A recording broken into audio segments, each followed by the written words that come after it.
The roar of 90,000 voices shook the arena walls. Blood dripped from Kang Do-hyun's fists as he stood over his fallen opponent. The creature had 4 arms and skin like stone, but it lay still now. The fight was over. Do-hyun did not raise his arms in victory. He did not smile for the crowd. He simply turned and walked toward the iron gate as it groaned open. Behind him, servants rushed onto the sand to drag away the body. He was 47 years old. His left side carried burns from plasma fire, twisted scars that stretched from his shoulder to his hip. He walked with a small limp, a gift from a war that ended long before he became a slave. The crowds called him the Butcher of Pit 12. He had earned the name with blood. 6 years. 6 years he had fought in this place. 6 years since the Valkyrie captured him during a failed peace mission. 6 years of killing to survive. The holding cells were deep beneath the arena. The air was thick and smelled of sweat and old wounds. Fighters from a dozen different species sat in their cages, waiting for their turn to die or kill.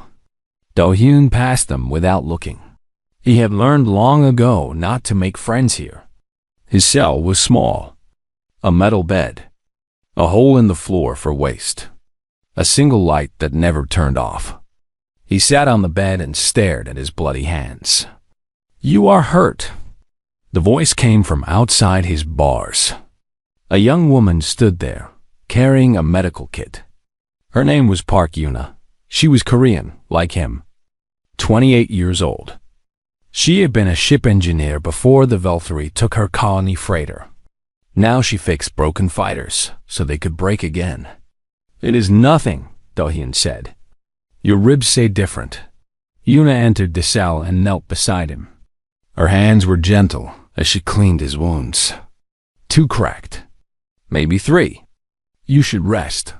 I will rest when I am dead." "That is not funny." I was not joking.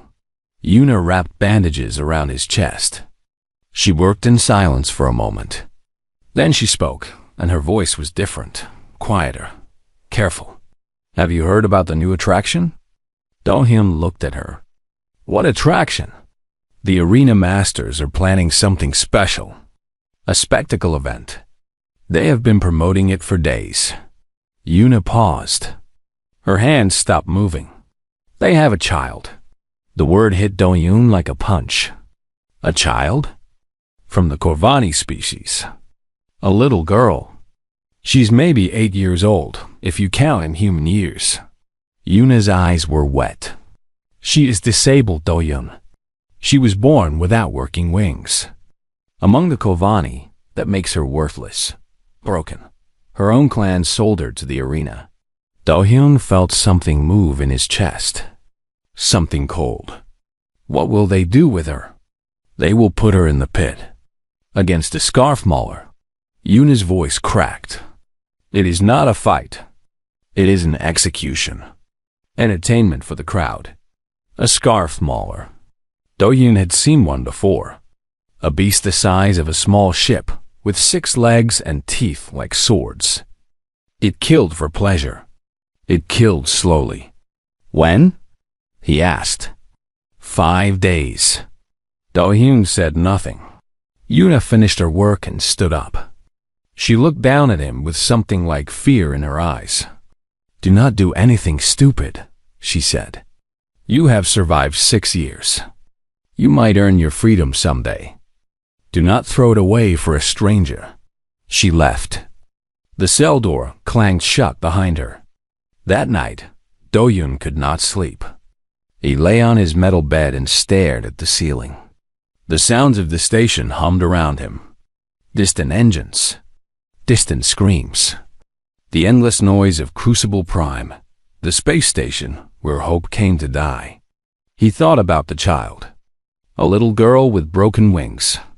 Sold by her own family. Waiting to be eaten by a monster while thousands cheered. He had seen terrible things in his life. He had done terrible things. War had made him hard. The arena had made him harder. He had stopped feeling years ago. He had to. Feeling was weakness. feeling got you killed. But tonight, something stirred inside him. A small thing. A weak thing. Something he thought the arena had destroyed. He remembered his own daughter. She had been 7 when he left Earth for the last time. She had cried at the spaceport, holding his hand, begging him not to go. He had promised he would come back. That was 12 years ago. He did not even know if she was still alive. Do-hyun closed his eyes. The image of the Corvani child filled his mind. A little girl with useless wings, sitting in a cage, waiting to die. Alone. Afraid. Thrown away like garbage. He opened his eyes. No, he whispered to the darkness. Not this time. He did not know what he would do. He did not know if he could do anything. But for the first time in 6 years, Kang Do-hyun felt something other than emptiness. He felt purpose. And that scared him more than any monster in the pit. The next morning, Do-hyun asked the guards where they kept the child.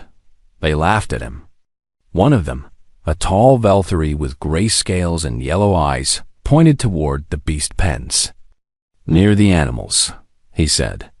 Where broken things belong. Do-hyun walked there alone. The beast pens were at the lowest level of the arena. The air was hot and smelled of blood and waste. Creatures from across the galaxy paced in their cages, hungry and mad. They roared and clawed at the bars as Do-hyun passed. He found her at the end of the row. The cage was small, made for an animal, not a person. Inside sat a child. She was smaller than he expected. Her skin was pale blue, like Earth's winter sky. 2 wings hung from her back, but they were thin and twisted, folded at wrong angles. They would never carry her. She sat with her back against the cage bars. In her small hands, she held pieces of torn cloth. She was folding them into shapes. A flower, a star, a small bird. Do-hyun stood there for a long time, just watching. The child did not cry. She did not scream. She simply sat and made her little cloth figures, as if the cage and the monsters and the death waiting for her did not exist. She looked up. Her eyes were large and dark, like pools of black water. She stared at Do-hyun without fear. He walked away. Over the next 3 days, Do-hyun returned many times. He never spoke to the child. He simply watched from the shadows, like a ghost. He saw other species pass her cage. A group of Valkyrie merchants stopped to look at her. One of them spat at her through the bars. Waste of food, he said. His friends laughed. 2 Corvani visitors came once. They wore rich clothes and had beautiful wings that shimmered in the light. When they saw the child, they looked away quickly. Shame burned on their faces. They walked past without stopping. Disgusting, one of them muttered.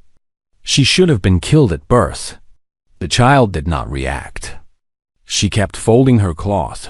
On the 3rd day, a Valkyrie guard named Threkken found Do-hyun watching. You are interested in the broken one? Threkken laughed. His teeth were sharp and yellow. She will die in 2 days. The mauler will tear her apart in seconds. It will be beautiful. Do-hyun said nothing. Threkken moved closer. You humans are strange, he said. I have studied your species. You keep your broken ones alive. You feed them. You care for them. You waste resources on creatures that will never be useful. He shook his head.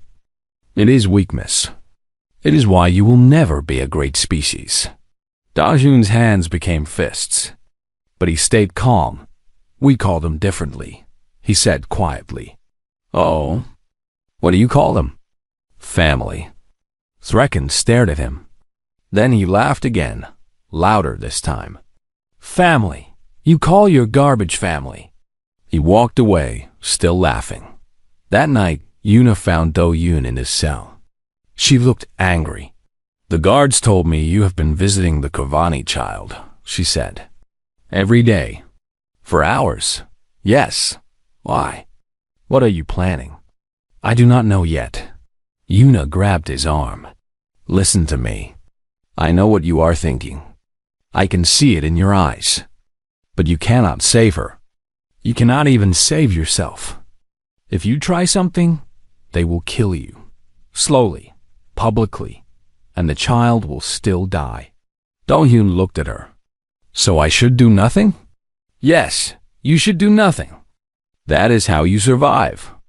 Is survival enough? The question hung in the air. Yuna opened her mouth, then closed it. She had no answer. That night, after Yuna left, Do-hyun walked to the beast pens one more time. The lights were dim. Most of the creatures were sleeping. The child's cage was dark and quiet. He approached slowly. The child was awake, sitting in the same position as always. She watched him come closer. Do-hyun knelt in front of her cage. They stared at each other through the bars. Then the child moved. She reached out her small hand. In her palm was one of her cloth figures, a small bird made from gray fabric. Its wings were crooked, just like hers. She pushed it through the bars toward him. Do-hyun took it. The cloth was soft and warm from her hands. Thank you, he said. His voice was rough. The child nodded. She did not smile, but something passed between them. An understanding, a connection. Do-hyun stood and walked away. He did not look back. In his cell, he placed the little bird on his bed. He stared at it for a long time. The announcement came the next morning. A loud voice echoed through the arena halls. Special event in 2 days. The broken Kavani child against a scarf mauler. Betting pools now open. Odds of survival, 0. Laughter filled the halls. Excitement buzzed in the air. 90,000 tickets had already sold. Do-hyun sat in his cell, holding the cloth bird in his scarred hands. 2 days. He had 2 days to do something. Anything. He did not know what, but he knew he could not do nothing. The arena master's office was at the top of the station. Gold and silk covered every wall. Beautiful slaves served drinks and food. Through the windows, Do-hyun could see the stars. Voreth Sen sat on a throne made of bones. He was a Velthari, but larger than most. Fat rolls spilled over his belt. His scales were polished and painted with expensive dyes. Rings covered his thick fingers. He was one of the richest beings in this sector of space. He looked at Do-hyun with amusement. The butcher of Pit 12, Varus said. My best fighter. Why do you come to me? Do-hyun stood straight, hiding the pain in his ribs. I want to buy the Kurvani child. Silence. Then Voreth laughed. The sound filled the room. Buy her? With what? Myself. I offer you a permanent contract. Lifetime service. No possibility of freedom. I will fight until I die. Voreth stopped laughing. His eyes became sharp. That is a generous offer. You are worth much. Then take it. But the child is worth more. Voreth leaned forward. Not her body, you understand. Her body is garbage. But the event? The spectacle? I have sold 90,000 tickets. Beings from 12 systems are coming to watch a broken child die. The betting pools have made me 3 million credits already. And you offer me one fighter? I am not just one fighter. I am the butcher. The crowd loves me. The crowd will find a new favorite. Voreth waved his hand. Your offer is refused. The spectacle will happen. The child will die. This meeting is over. Guards stepped forward. Do-hyun had no choice. He left. In the elevator going down, he punched the wall so hard his knuckles split open. Blood dripped on the floor. He did not feel the pain. Yuna was waiting in his cell. She saw his bloody hand and the darkness in his eyes. He said no. She whispered, Yes, then it is over. There is nothing you can do. Do-hyun sat on his bed. He stared at the cloth bird. There is always something. What? What can you do? You are a slave. You have no power. You have no money. You have nothing. I have my life. Yuna's face went pale. What do you mean? Before Do-hyun could answer, a voice came from the door. He means the right of substitution. They both turned. A young man stood at the cell entrance. He was Korean, with short black hair and quick eyes. His name was Choi Min-ho. He was 26 years old, a fighter like Do-hyun. 2 years ago, Do-hyun had saved his life in a team match. Min-ho had never forgotten. The right of substitution, Min-ho repeated. He entered the cell. It is an ancient arena law, very old, from before the Valkyrie even owned this station. I do not understand, Yuna said. It is simple. Min-ho looked at Do-hyun. Any fighter can take the place of someone who is condemned. If the fighter enters the pit instead, the condemned person goes free. Hope flickered in Yuna's eyes. Then it died. But that means Do-hyun would have to fight the Mauler. Yes, he would die. Probably. Then how is that better? Min-ho shook his head. You do not understand. The substitution is not a normal fight. Do-hyun cannot try to kill the beast. He can only defend, protect. If he survives for 10 minutes, the match ends. Both he and the child go free. 10 minutes against a scarfed Mauler? Yuna's voice broke. With no weapons? That is impossible. Not impossible, Do-hyun said quietly. Just very unlikely. No one has ever survived a full substitution match, Min-ho added. In 300 years. Yuna grabbed Do-hyun's shoulders. Tears ran down her face. Please, do not do this. You will die. You will die painfully. And for what? A child you do not know? A child from a species that is not your own? Do-hyun gently removed her hands. He stood up. I had a daughter once, he said. On Earth. She was 7 when I left. I promised I would come back. I never did. He paused. I do not know if she is alive. I do not know if she hates me. But I know one thing. If she was in that cage, I would want someone to help her. Someone. Anyone. But this child is not your daughter. No. But she is someone's daughter. She is a child. And I will not watch her die. The room was quiet. Min-ho nodded slowly. He understood. How do we do it? Min-ho asked. Do-hyun looked at him. You do not have to help. This is my choice. You saved my life. I owe you a debt. Tell me how to help. Do-hyun thought for a moment. The substitution must be declared publicly. In the arena. In front of the crowd. Vorath cannot refuse if I invoke the ancient law. Then we wait for the event to begin, Min-ho said. And we act. Dawn came. The day of the spectacle arrived. Do-hyun woke early. He wrapped his hands in old cloth, tight and careful. He stretched his injured body. He tried to ignore the pain. He took the small cloth bird and tucked it into his belt. Then he walked toward the arena gate. The crowd was already roaring. 90,000 voices, hungry for blood. The child would enter the pit soon. And then, so would he. Yuna ran up behind him. She grabbed his arm one last time. Do-hyun, please. He looked at her. For a moment, his hard face softened. If I die, he said, take care of her. Promise me. Yuna closed her eyes. Tears fell. I promise, she whispered. Do-hyun nodded. Then he turned and walked into the darkness, toward the light of the arena floor. The grand arena shook with noise. 90,000 beings from across the galaxy filled the stands. Valkyrie merchants sat in golden boxes. Kolvani nobles watched from high platforms, their wings folded behind them.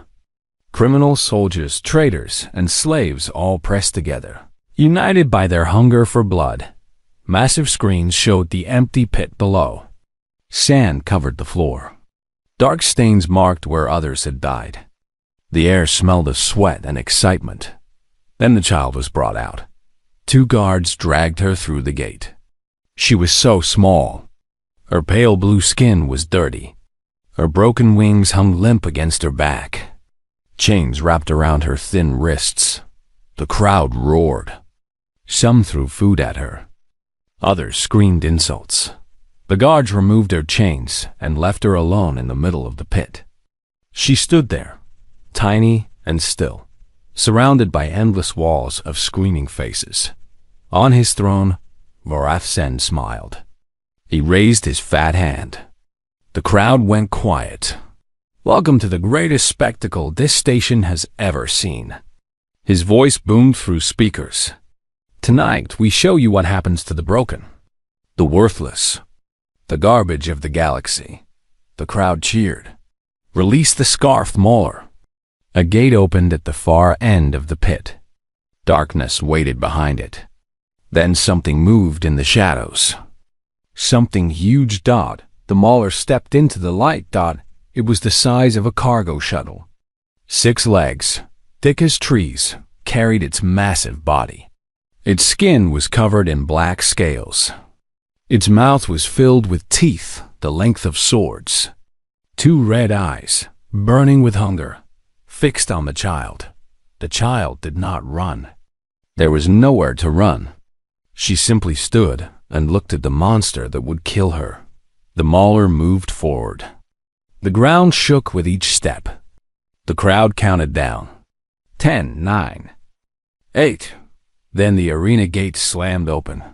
A man walked out onto the sand. The crowd fell silent. Confused whispers spread through the stands. Who was this? What was happening? Do-hyun walked across the pit. His body was wrapped in old cloth. Blood already seeped through his bandages. His face was calm. His eyes were fixed on the child. He stopped between her and the mauler. Vorath stood up, his face twisted with rage. "What is this, guards? Remove him." Do-hyun raised his voice. He spoke in perfect Velthari, loud and clear. Every word echoed through the arena. "I invoke the right of substitution. By the ancient laws of this arena, I take the place of the condemned. If I survive 10 minutes, both of us go free. This is the law. You cannot refuse." Silence. Total silence. Vorath's face turned dark purple. His hands shook with anger. But the law was the law. Even he could not break it. "Fine," he hissed into his microphone. "Let the butcher die with the garbage. Start the clock."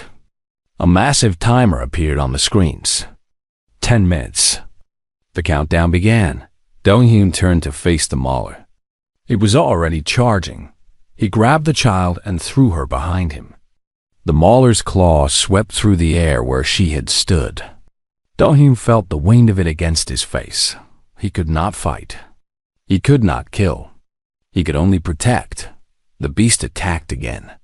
Do-hyun dodged, pulling the child with him. His ribs screamed in pain. His old wounds burned. But he kept moving. 9 minutes.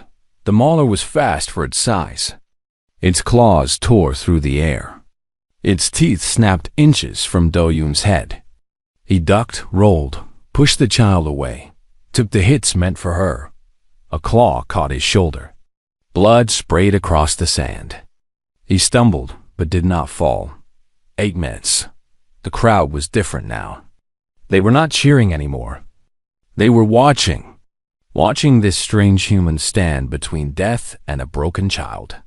7 minutes. Do-hyun was covered in blood. His left arm hung useless at his side. The mauler had broken it with one swipe. But he kept standing.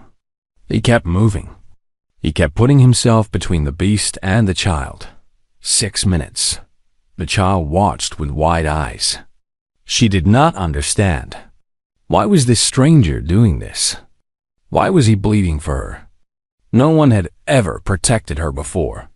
No one had ever thought she was worth protecting. 5 minutes. The mauler pinned Dohyun in against the wall. Its hot breath washed over him. Its teeth opened wide. He looked into the eyes of death, and he laughed out. It was a broken sound, full of pain and defiance. The mauler hesitated. Prey did not laugh. Prey screamed. Prey begged. This human did neither. Dohyun ducked under the beast and ran. The child was behind him. He grabbed her and carried her across the pit. 4 minutes. His body was failing. Blood loss, pain, exhaustion. He could feel death creeping closer with every heartbeat. 3 minutes. The mauler caught him. Its massive foot pressed him into the sand. He felt his ribs crack. His vision went dark. The crowd held its breath. Then a small voice screamed, not in fear. In defiance, the child threw herself on top of Dohyun. Her broken wings spread wide. She covered him with her tiny body. She screamed at the monster above them. A sound of pure, fierce rage. The mauler stopped. It was confused. Prey did not protect prey. This made no sense. Its simple brain could not understand. And in that moment of confusion, Dohyun moved. He rose from the sand. Blood poured from his wounds. One arm broken. Ribs shattered. But he rose. He picked up the child and placed her behind him. Then he turned to face the mauler. He planted his feet. And he roared. It was not a human sound. It was something older. Something primal. A sound that said, "You will not touch her. Not while I live." 2 minutes. The mauler charged. Dohyun met it with his body. He took the hit. He took the pain. He did not fall. 1 minute. The beast clawed at him, bit at him, tried to break him. But he kept standing. Broken, bleeding, dying. But standing. 30 seconds. The arena was completely silent. 90,000 beings watched, unable to breathe. 10 seconds. The mauler roared in frustration. Why would this creature not die? 5 seconds. Dohyun fell to his knees. His vision was almost gone. But he felt the child's small hand holding his. 1 second. The bell rang. The match was over. Kang Do-hyun collapsed in the sand. The child knelt beside him, crying, holding his broken body. And the arena was silent. No one cheered. No one screamed. They simply stared at the impossible thing they had witnessed. A human, broken and bleeding, wrapped around an alien child who was not his blood, not his species, not his responsibility. And somehow, against all odds, still alive. Do-hyun did not remember much from the next few days. Just pieces. Flashes of light. The sound of machines beeping. Yuna's voice calling his name. He died twice on the medical table.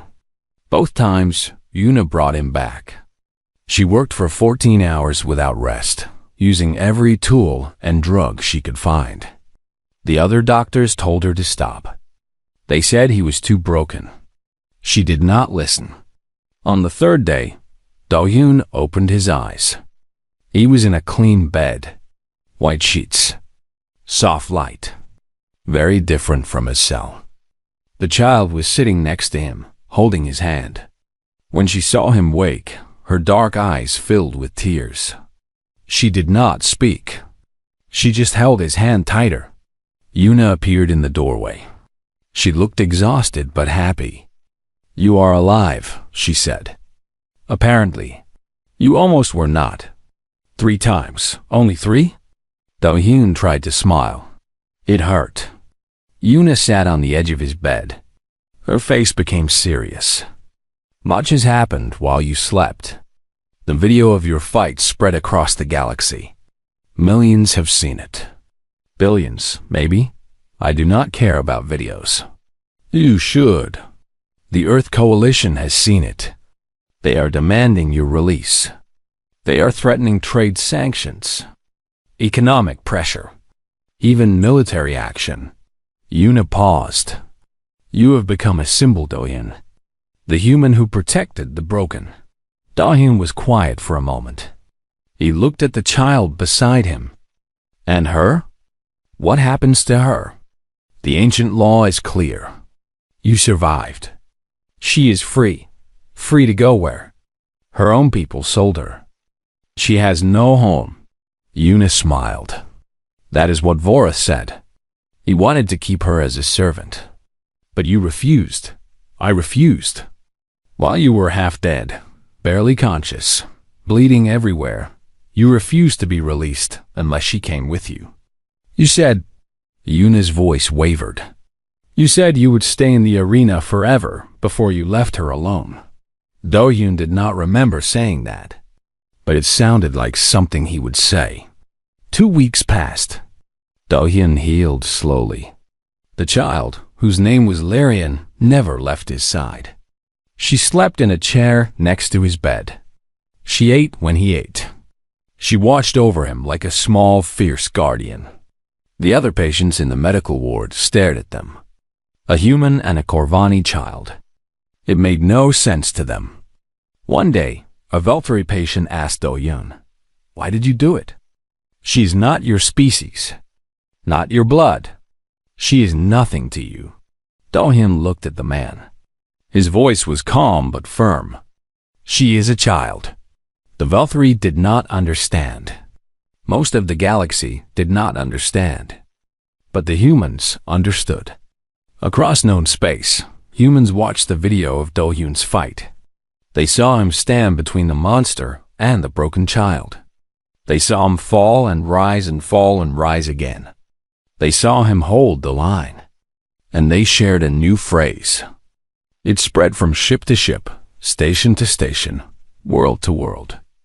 A phrase that tried to explain what other species could not understand. To carry the broken. It meant to protect those who could not protect themselves. To value life not for what it could produce, but for what it was. The Veltri thought it was foolish. The Corvani thought it was irrational. Many species agreed. But the humans knew the truth. Their greatest strength was never their weapons or their technology. It was their stubborn, illogical, beautiful refusal to leave anyone behind. 6 months later, Earth, Korea, a small house in the countryside near Jeongju. Spring had come. Cherry blossoms covered the hills. A gentle wind carried their petals across the garden. Do-hyun sat on the porch of his new home. His body was still healing. The scars would never fully fade. He would walk with a limp for the rest of his life. But he was alive. And he was free. The front door opened. Larian ran out into the garden, laughing. Her broken wings bounced against her back as she ran. They would never work. She would never fly. But she could run. A dog chased after her, barking happily. Minho had brought it as a gift last week. He had survived the arena too, released along with other human fighters after the coalition's pressure campaign succeeded. Now he visited often, bringing food and stories and toys for Larian. Yuna arrived on weekends. She had found work at a rehabilitation center for war veterans. She said she wanted to keep saving people. Do-hyun thought that was good. He watched Larian play in the garden. She was smiling. It had taken months to teach her how to smile. She had never learned before. He looked down at his hand. The small cloth bird sat in his palm. He had carried it with him through everything. Through the fight. Through the healing. Through the long journey home. The bird's wings were crooked. Just like hers. Larian ran back to the porch. She was out of breath, her cheeks flushed with joy. She climbed onto the bench next to Do-hyun and leaned against his arm. "What is that?" she asked, pointing at the bird. "A gift," Do-hyun said. "From a very brave girl." "What girl?" He smiled and put his arm around her. "You, a long time ago." Larian looked at the bird. She remembered making it. She remembered pushing it through the cage bars to the strange, scarred human who had watched her from the shadows. She had not known then that he would become her family. "I can make more," she said softly. "Better ones. With bigger wings. I would like that." They sat together as the sun set over the Korean hills. The dogs slept at their feet. The cherry blossoms danced in the wind. Across the galaxy, species measured strength in many ways. Conquest, domination, power, the ability to destroy, to control, to take. Humans measured it differently. Humans measured strength in what they carried, in who they protected, in who they refused to leave behind. Kang Do-hyun had carried many things in his life. The weight of war, the burden of survival, the shame of the things he had done to stay alive. But now, he carried something new. A small girl with broken wings. A child who was not his blood. A life that most of the galaxy thought was worthless. To him, she was everything. And that, more than any victory in the arena, made him strong. The end.